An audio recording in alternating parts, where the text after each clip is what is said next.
Boa noite. Paz seja convosco. Em primeiro lugar, eu quero agradecer ao pastor Roberto a oportunidade de estar aqui, porque é um grande compromisso entregar uma igreja grandiosa nas mãos de um pregador novo. E eu tenho certeza que ele confia muito no Senhor Jesus para fazer isso, amém? Irmãos, vamos abrir nossa Bíblia em Romanos 1:16.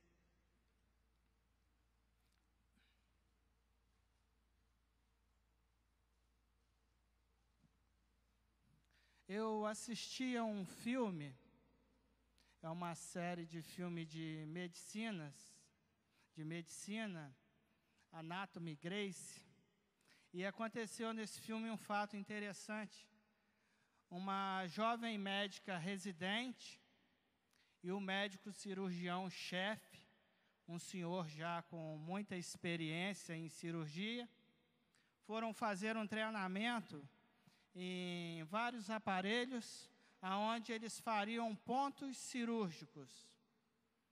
E aquela médica nova, no primeiro dia que se apresentou ali, ficou ao lado desse cirurgião, e ela, em poucos minutos, realizou aquela tarefa com sucesso, e saiu rindo e alegre, porque ela tinha sido superior aos seus chefes de cirurgia.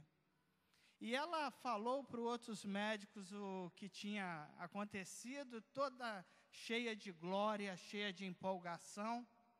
E no outro dia, foram novamente para a segunda etapa do teste. E ela fez questão de ficar ao lado do cirurgião-chefe.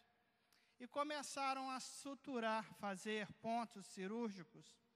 E aquele médico simplesmente fechou os olhos e movimentava suas mãos de olhos fechados, rapidamente acabou, gritou, terminei, e saiu, e todos os outros ainda estavam fazendo. E aquela médica nova ficou perplexa em ver aquele cirurgião fazendo pontos com os olhos fechados. E ela correu para ele e disse assim: chefe, como que o senhor conseguiu fazer pontos com os olhos fechados? E ele respondeu algo que me chamou a atenção. Toda vez que você estiver em dificuldade, volte à base daquilo que você aprendeu. Porque a base é tudo. E o que eu quero trazer aqui hoje? A base do Evangelho do Senhor Jesus. Porque o que vai te dar estrutura na tua vida espiritual é a base do Evangelho do Senhor Jesus. Toda vez que você estiver em dificuldade, retorne à base do Evangelho do Senhor Jesus, e Ele vai te restaurar. Já abrimos as nossas Bíblias? Porque Romanos 1:16, Romanos 1:16, porque não me envergonho do Evangelho, pois é o poder de Deus para a salvação de todo aquele que crê, primeiro do judeu e também do grego. Vamos ler junto? Porque não... Pois é o poder de Deus...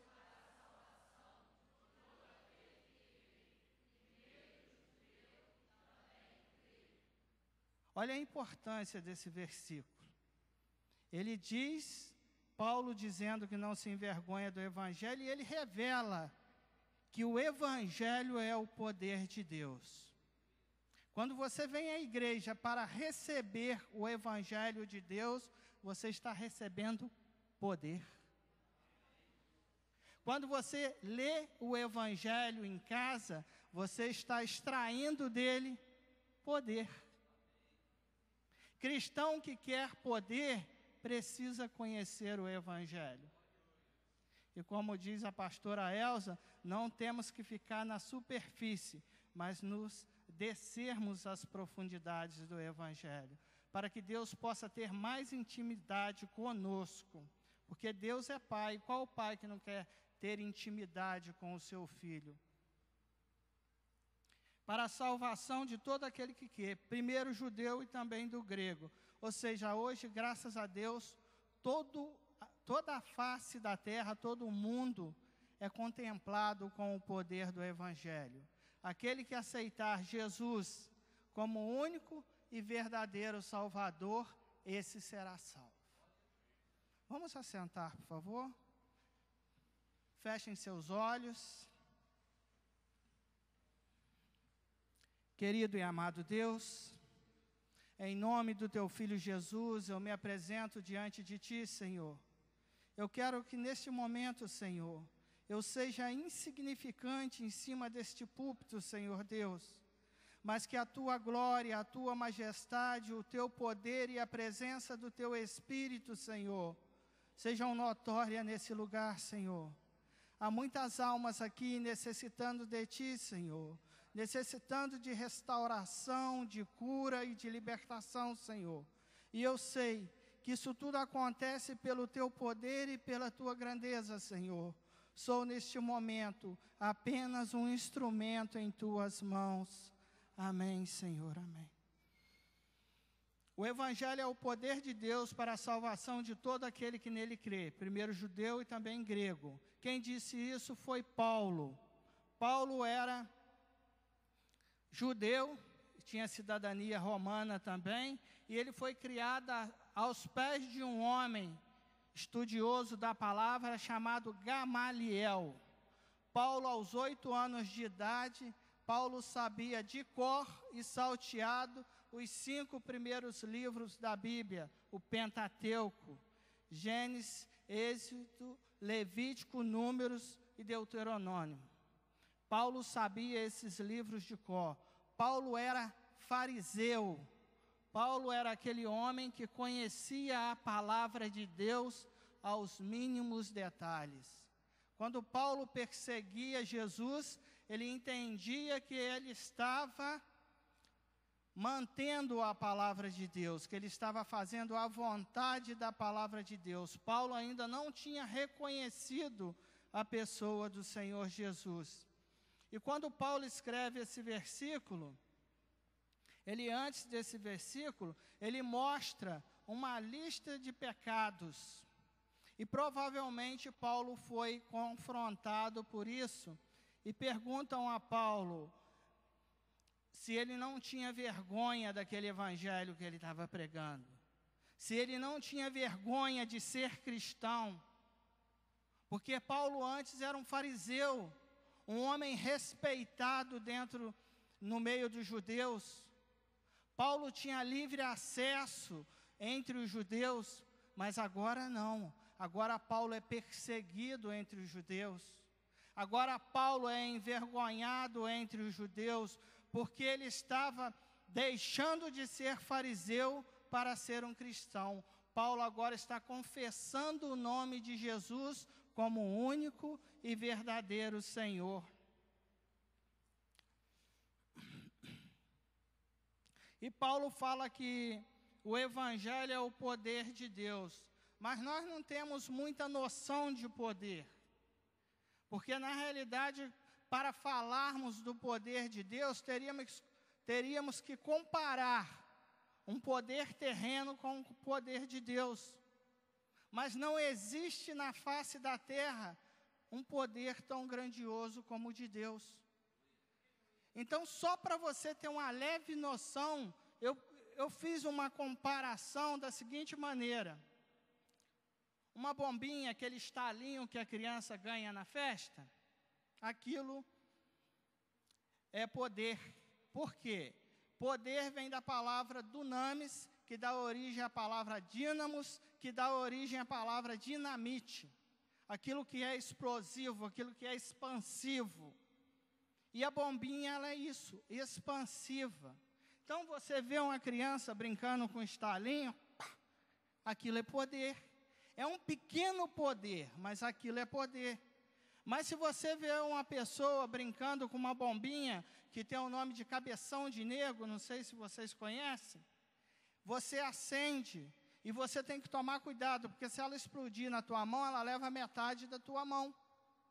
Então você acende e joga ela longe e ela dá um estouro muito alto. Aquilo é poder. Mas se você for mais adiante e pegar um rojão, que já é uma bomba maior, e acender, você tem que jogar muito longe. Porque se você jogar perto, ela provavelmente vai te deixar surdo. Porque ela tem muito poder, muita explosão. Se você pegar dinamite, você derruba uma casa, se você explodir uma dinamite. A gente vê nesses assaltos a banco aí que eles usam dinamite, praticamente destroem um prédio inteiro. Aquela dinamite é poder, é uma comparação de poder terreno e o poder de Deus. A bomba atômica, quando foi lançada em Hiroshima, eram duas cidades, Hiroshima e Nagasaki. Essa bomba destruiu aquela cidade, devastou, matou centenas ou milhares de pessoas. Aquilo é poder terreno, mas é poder. Agora, se você pegar a bomba atômica, usar uma que é um pouquinho maior que ela, a bomba de hidrogênio. A bomba de hidrogênio, que é superior à bomba atômica, ela tem capacidade de 700 vezes maior que a bomba atômica. Para te dar uma ideia, se jogarem uma bomba atômica em Juiz de Fora, destrói toda Juiz de Fora. Se jogarem uma bomba de hidrogênio, destrói 700 cidades do tamanho de Juiz de Fora. Isso aqui é poder. Olha como é grandioso o poder dessa última bomba.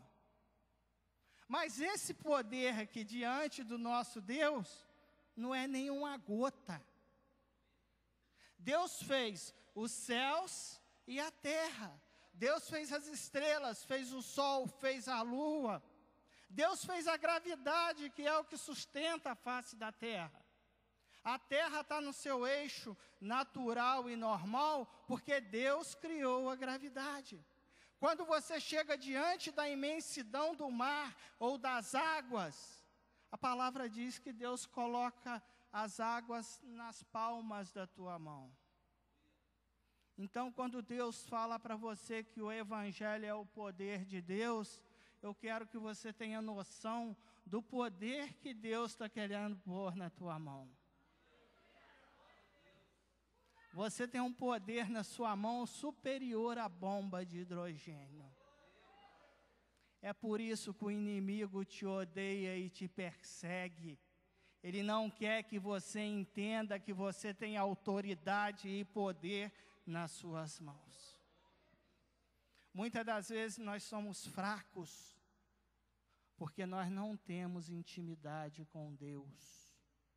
Você precisa desenvolver intimidade com Deus. Você precisa se interessar em conhecer a pessoa de Jesus Cristo. Satanás só te faz de escravo enquanto a tua boca não quer abrir e confessar Jesus Cristo como o único e verdadeiro Senhor. Porque a hora que você abre a tua boca e diz que Jesus Cristo é o seu Senhor, quem tem que se curvar é Satanás, não é você.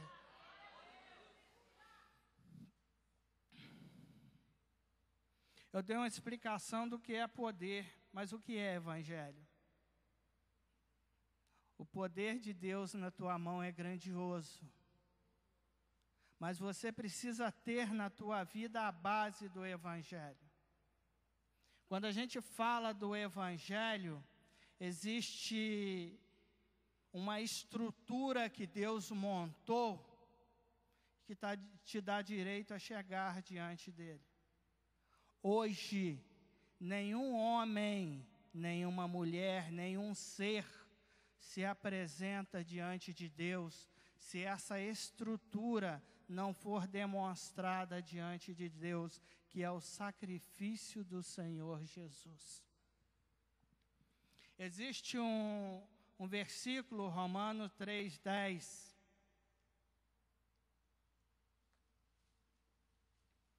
Estou tremendo, é só um pouquinho, tá? Romanos 3:10 diz que não há um justo sequer. Quando Paulo fala isso, ele está falando para pessoas. O que é que Paulo está querendo dizer? No meio da sociedade cristã, não há ninguém justo. Não há ninguém digno de salvação pelo seu próprio esforço.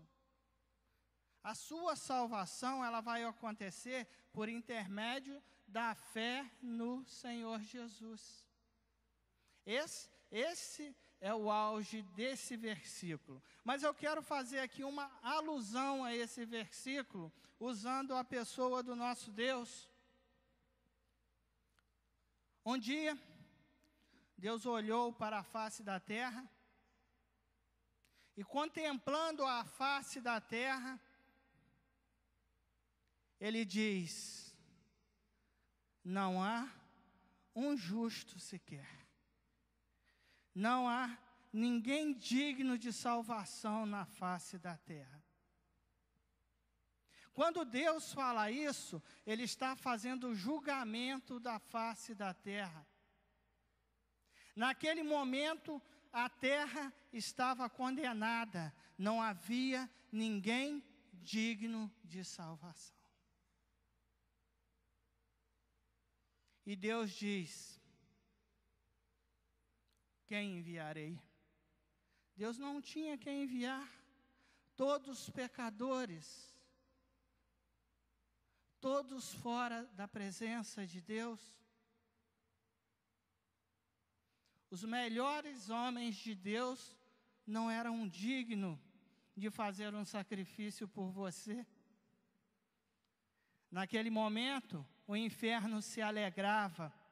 Temos vitória. Deus não achou um justo sequer na face da terra.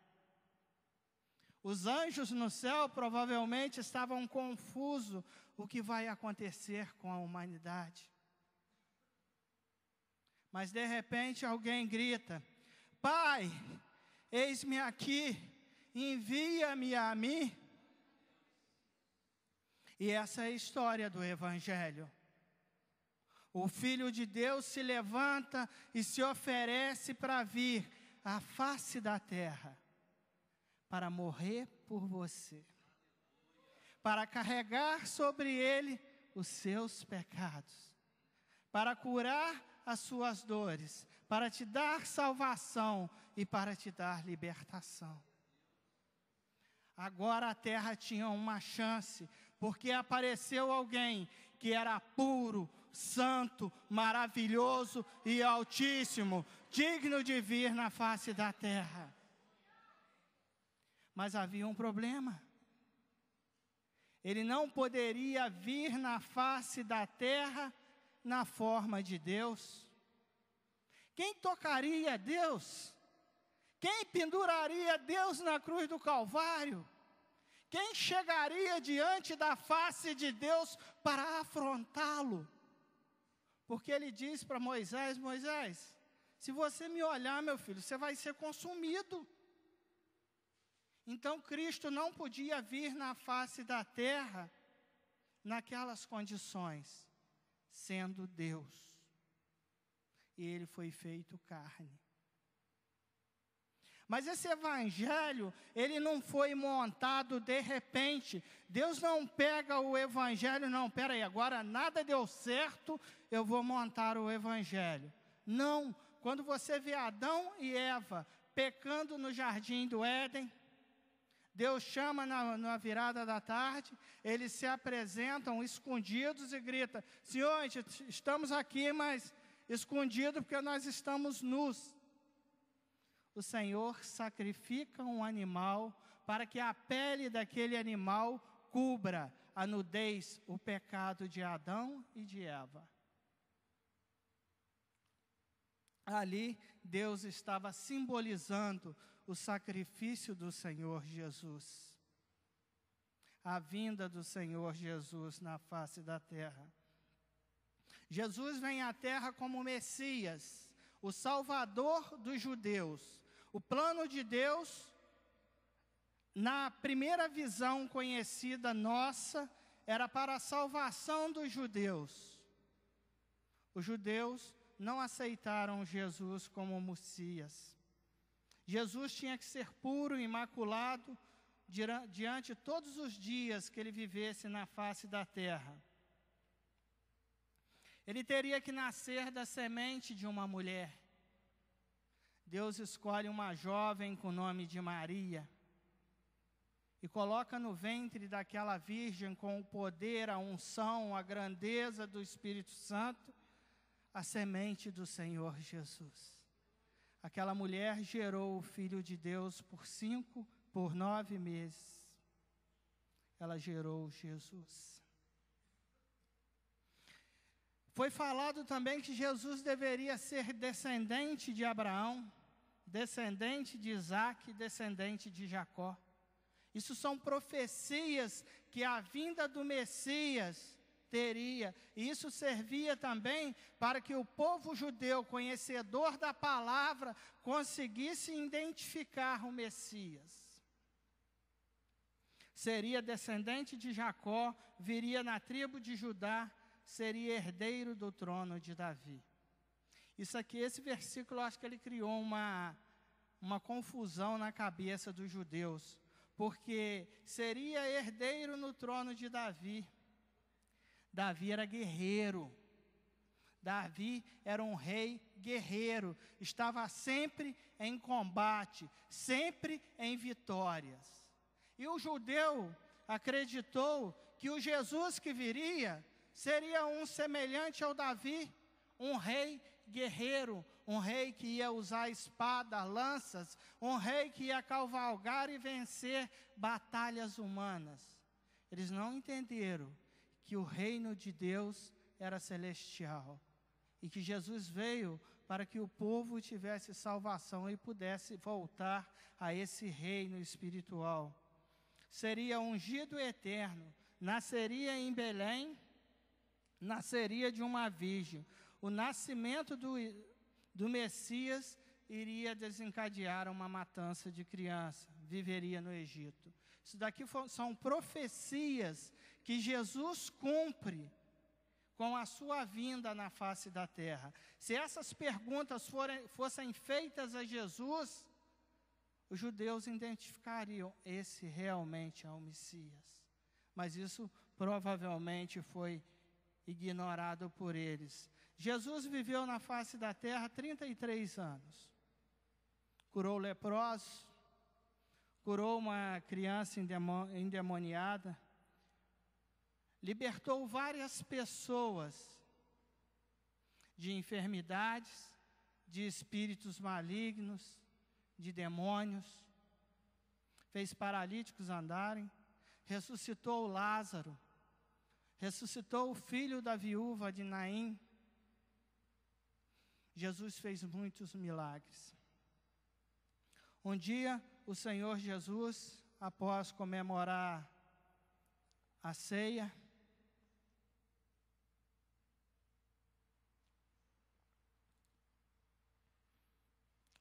sobe para orar. E naquele horto, agora fugiu o nome. E ele sobe para orar. E nessa oração dele, nesse horto, ele diz a seguinte frase: Pai, se possível for, afasta-te de mim esse cálice. Jesus já sentia a dor do nosso pecado. Jesus, naquele momento, já sofria a agonia da cruz. Jesus já sentia a dor dos chicotes. Tudo por causa do pecado da humanidade. Tudo para você hoje poder estar sentado numa cadeira e dizer: eu sou cristão. Aquele momento era tão agoniante no coração do Senhor Jesus. Jesus vivia ali algo superior a uma síndrome que muitas pessoas vivem hoje, a síndrome do pânico. Jesus estava em pânico. Jesus estava sofrendo o terror daquele momento. Lucas descreve que Jesus transpirava sangue. A medicina diz que uma pessoa, para chegar ao ponto de transpirar sangue, sendo ela saudável, só debaixo de muito pavor e medo, de muita fraqueza física. O Senhor Jesus havia jejuado durante toda aquela noite. Estava ali o meu Senhor. De repente, o Senhor Jesus se levanta e fala aos discípulos: agora vocês podem descansar. E eles já haviam dormido a noite toda, não oraram, porque já é chegada a minha hora. Em seguida chega Judas Iscariote com outros homens. Judas beija o Senhor Jesus e o Senhor Jesus é preso. Jesus é levado diante de Caifás. Caifás pergunta a ele se ele é Deus. Ele diz: tu dizes. E eles falam: não precisamos de mais prova, ele já blasfemou, ele já disse que é igual a Deus. Caifás rasga suas roupas e diz: blasfemou contra Deus. Ele é digno de condenação de morte, porque ele havia dito uma verdade: eu sou o Filho de Deus. E ali o Senhor Jesus tem o seu rosto coberto e começa um escárnio. Dão socos no rosto do Senhor Jesus e dizem: profetiza quem te bateu. E ele de rosto coberto. Ao amanhecer do dia, pegam o Senhor Jesus e o levam a Pilatos. Pilatos tenta arrancar dele uma confissão e diz para ele: não sabe você que eu tenho autoridade para te soltar ou para te matar? E ele responde a Pilatos: a tua autoridade vem do meu Deus. Você só faz aquilo que o meu Deus permite. Pilatos fica assustado com a transparência, o poder e a autoridade do Senhor Jesus. E volta para diante do povo e pergunta ao povo: quem vocês querem que eu salte? Jesus ou Barrabás? Mas o povo tem uma tendência sempre a fazer a escolha pelo errado e pede: saltem Barrabás. Salte Barrabás. Mas Pilatos pergunta: e o que eu vou fazer com Jesus? Crucifica-o. O povo mandou crucificar Jesus. E os judeus, não satisfeitos, ainda dizem que a maldição da morte dele caia sobre nós. E enviam Jesus para ser crucificado. E pensando sobre Barrabás, a escolha de Barrabás, hoje nós fazemos muitas escolhas de Barrabás. Diversas vezes durante o nosso dia, nós fazemos igual aquele povo fez: Jesus ou Barrabás? E nós respondemos: Barrabás, que é o nosso pecado. Quantas vezes durante o dia Deus te pergunta: Jesus ou Barrabás? E você olha para o pecado e fala: Barrabás. E Jesus? Crucifica-o. Todo dia nós expomos ao Senhor Jesus a vergonha de ser crucificado, de ser escarnecido com os nossos pecados. Muitas das vezes nós esquecemos que o direito de estarmos sentados ou lendo essa palavra é porque Ele aceitou o sacrifício de ser puro e imaculado diante de Deus. E Pilatos manda aos soldados que crucifiquem o Senhor Jesus. Jesus, já todo sujo de sangue, porque naquele processo de terror que ele estava vivendo no monte, ele transpirou sangue. E os soldados pegam Jesus, o levam para um pátio, prendem os seus braços em um poste e se postam do lado de Jesus 2 carrascos, provavelmente um mais baixo que o outro, para chicoteá-lo. Pegam um chicote de várias tiras, na ponta dessas tiras, bolas de chumbo e pontas de osso. E começam o martírio do Senhor Jesus. Começam a chicotear o Senhor Jesus, que já tinha o seu corpo ferido pelo terror, pelo pânico, agora seria chicoteado. E começam a chicotear o Senhor Jesus. 39 chicotadas. Se você colocar 39 por 3, provavelmente dá aproximadamente 117, não, 117. 117 feridas nas costas de Cristo. Se você acreditar que o chicote tinha apenas 3 pontas, porque tem historiadores que dizem que o chicote tinha 7 pontas, e se você multiplicar 7 vezes 4, 28, 280, 250 feridas nas costas de Jesus. E eles começam a chicotear o Senhor Jesus, e dão a primeira chicotada, dão a segunda chicotada, dão a terceira chicotada. As costas de Jesus vão criando hematomas, e aqueles hematomas vão se rasgando, e os músculos de Jesus vão sendo expostos. Jesus vai cedendo o seu povo, a musculatura das tuas costas vão esticando, e fica mais fácil a penetração do chicote, porque os músculos não conseguem mais amortecer a pancada do chicote, porque eles estão esticados e vão batendo. Se os braços de Jesus não tivessem amarrado, ele cairia com o seu rosto em poças de sangue. Aí você me diz assim: isso é terrível. Sim. Isso é o seu pecado sobre o Senhor Jesus. 39 chibatadas. 39 chibatadas. O sangue descendo nas costas de Jesus. Jesus não tendo mais nem como gemer de tão cansado de apanhar. No final desse martírio das chicotadas, saltam o braço de Jesus, e ele cai dentro da sua própria poça de sangue.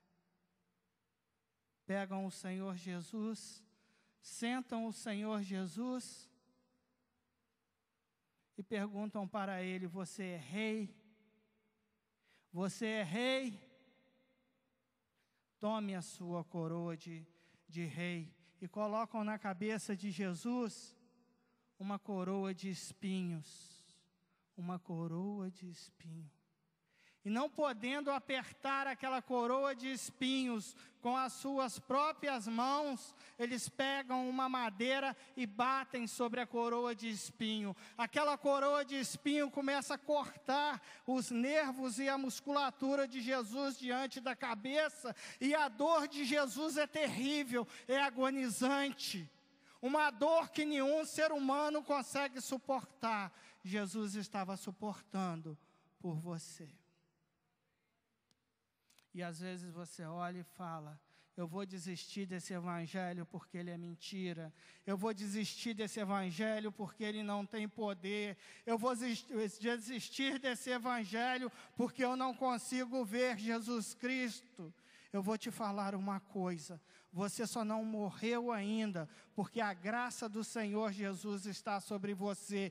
Porque se o Senhor Jesus tirar a graça dele de sobre a tua vida, Satanás te engole. Quando você olhar um drogado na rua e olhar para ele e perguntar: por que você não morreu ainda se você está em pele e osso? A graça do Senhor Jesus ainda está sobre ele, porque se não tivesse, o inimigo já teria o tragado. Quando você olhar uma pessoa caída, saiba que ainda tem solução, porque se não tivesse, o Senhor Deus já tinha permitido que Satanás carregasse. Deus é grandioso. Depois de Jesus chicoteado, uma coroa de espinho na cabeça, amarram nas costas de Jesus um madeiro. Uns historiadores dizem que esse madeiro tinha 15 quilos aproximadamente. Outros historiadores dizem que esse madeiro tinha 50 quilos. E obrigam Jesus a carregar aquele madeiro. E Jesus sai. A distância que Jesus vai percorrer agora são 600 metros de distância. Do local onde Jesus foi chicoteado até o Gólgota, o Monte da Caveira, onde Jesus seria crucificado. Jesus está agora descalço, abatido, ferido, cansado, com sede, com dor e provavelmente com febre. E ele tem que fazer uma caminhada de 600 metros, com aquele peso nas costas, sobre cascalhos, sobre um terreno que é pura pedra. Jesus vai caminhar descalço. Jesus começa a sua caminhada carregando aquele madeiro pesado que simboliza o peso do seu pecado sobre ele. E Jesus cai. Aquele madeiro corre pelas costas do Senhor Jesus, machucando mais as costas do nosso Senhor Jesus. E com dificuldade o Senhor Jesus se levanta e vai seguindo em direção à cruz do Calvário. E às vezes olhamos pessoas que dizem: eu não vou aceitar Jesus, Ele não fez nada por mim. Se Jesus não houvesse feito esse sacrifício, a humanidade hoje não existiria. O homem só existe na face da terra porque Jesus aceitou fazer um sacrifício. Porque se Jesus não aceitasse fazer esse sacrifício, hoje estaríamos dominados por Satanás no inferno. Mas Jesus aceitou fazer esse sacrifício. E Jesus caminha com dificuldade, carregando sobre ele aquele madeiro, o símbolo do teu pecado, da tua desobediência, da tua soberba, da tua arrogância. E Jesus caminha. Chegando no Monte Gólgota, no Monte da Caveira, onde Jesus foi crucificado. Eles deitam Jesus. As suas costas feridas agora estão em contato com as pedras, com a sujeira, e aquilo entranha as costas de Jesus. Antes disso, eles fazem algo estarrecedor. As roupas de Jesus, a túnica, está colada às feridas de Jesus. As roupas de Jesus entranharam nas feridas do Senhor Jesus. E os soldados chegam e arrancam, e a dor é insuportável para Jesus. A dor é insuportável. E deitam Jesus sobre o chão, fazem a medida dos seus braços, furam com uma broca a madeira e pregam um prego. E com aquele prego, pregam os braços do Senhor Jesus. Naquele momento, eles estão lesionando os tendões do braço do Senhor Jesus. Naquele momento, a dor sobe pelos braços, pelos ombros, pescoço e cérebro. A dor é insuportável. A dor é para fazer qualquer um ficar louco. Mas Jesus está como uma ovelha muda, diz a palavra. E o Senhor Jesus, depois com os braços pregados, os soldados pegam do lado da cruz do Calvário e levantam, sentam Jesus. E levantam e penduram Jesus. E agora seu peso distende os seus braços e a dor aumenta muito mais. Pegam os pés do Senhor Jesus e pregam naquele madeiro. A dor e a agonia de Jesus aumenta e ele continua como uma ovelha muda. E às vezes tudo isso para hoje brincarmos de ser crente, brincarmos de ser cristão. Às vezes Jesus faz tudo isso para você ficar com medo de orar por um irmão, para você ter dúvida se Jesus está agindo na tua vida. Antes de você ser cristão, Jesus já agia. Imagine agora que você é cristão, que você é salvo, que você é lavado no sangue de Jesus. Jesus, quando estava no mundo, o Espírito Santo estava lá te incomodando para você vir para cá. E agora que você está aqui, você acha que Ele te abandonou? Deus nunca te abandonou. Deus nunca te deixou sozinho. Nas suas dificuldades, Ele sempre esteve junto contigo. E a sua necessidade só não foi maior porque Ele estava presente. A sua dor só não foi maior porque Ele estava lá contigo. Jesus agora tem seus braços distendidos pelo peso, os pés pregados à cruz do Calvário. A cabeça do Senhor Jesus não consegue se voltar para trás, porque a coroa de espinho não permite. E toda vez que ele tenta levantar a cabeça, a dor é maior. Mas Jesus agora tem dificuldade para respirar. Jesus tem agonia para respirar. Jesus não consegue encher o pulmão de ar, mas respira agora como uma pessoa asmática. É assim que Jesus respirava. Ele enchia só a parte de cima do pulmão, porque ele já não tinha mais força para puxar todo o ar para encher um pulmão completo. E quando Jesus estava em asfixia, sem conseguir respirar, ele forçava os seus pés e os seus braços numa dor insuportável, numa dor sobrenatural, e enchia o seu pulmão de ar. E talvez você pense assim, mas foi rápido, durou muito pouco. Foram 3 horas de sofrimento na cruz do Calvário. 3 horas de martírio na cruz do Calvário. Sofrendo. Não por ele não merecia, mas por você. Hoje você pode bater no peito e falar, eu sou lavado, eu sou remido pelo sangue do Senhor Jesus derramado na cruz do Calvário. Hoje você pode falar, eu tenho um Salvador e Satanás não me toca. Hoje você pode entrar num centro de feitiçaria e saber que o inimigo não consegue fazer nada contigo, porque ele sabe que tem sobre a sua vida o sangue do Cordeiro, o sangue de Jesus Cristo. E quando você quer perdão do seu pecado, você curva o seu joelho. Deus, me lava no sangue carmesim do teu Filho Jesus, Senhor. E você é purificado. Porque Jesus aceitou fazer um sacrifício na cruz do Calvário.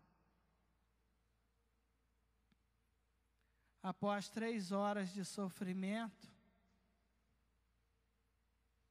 Jesus diz, Pai, está consumado. Entrego a Ti o meu espírito. e Jesus morre. Esse foi o sacrifício que Jesus fez para você estar sentado aqui hoje. Esse é o sacrifício que Jesus fez para você hoje poder ler o Evangelho. Esse é o sacrifício que Jesus fez para você ser salvo, ter direito à salvação. Esse é o sacrifício que Jesus fez para que você seja curado. Esse é o sacrifício que Jesus fez para que você seja liberto. E todos os dias, peça a Jesus para que te lave no sangue carmesim derramado na cruz do Calvário. E como eu disse a você, tem uma base para você se apresentar diante de Deus. Não pensa você que você vai gritar, Deus! E ele vai, oi, estou aqui. Não. Você tem que apresentar para ele um sacrifício puro, santo, imaculado, um sacrifício verdadeiro. Alguém tem um sacrifício desse para apresentar ao Senhor Jesus? Apresentar a Deus, quem tem um sacrifício puro, santo, imaculado e verdadeiro para entregar a Deus, que seja seu, hoje. Você tem? Jesus, Deus só aceita hoje, diante dele, o sacrifício do Senhor Jesus. Se você quer se apresentar a Deus, primeiro diga, Senhor, sou lavado e remido no sangue do teu Filho Jesus, pelo sacrifício do teu Filho Jesus, eu me apresento diante de ti. Aí Deus te recebe. É por isso que nós falamos, você precisa aceitar Jesus como seu único Salvador. Porque quando você aceitar o Senhor Jesus como o único Salvador da tua vida, você pode falar, Deus, eis-me aqui diante de ti. Porque Deus vai olhar para você e vai ver, você é lavado e remido no sangue do meu Filho Jesus. Você aceitou o sacrifício que o meu Filho fez na cruz do Calvário. Naquele momento que Jesus morre na cruz do Calvário,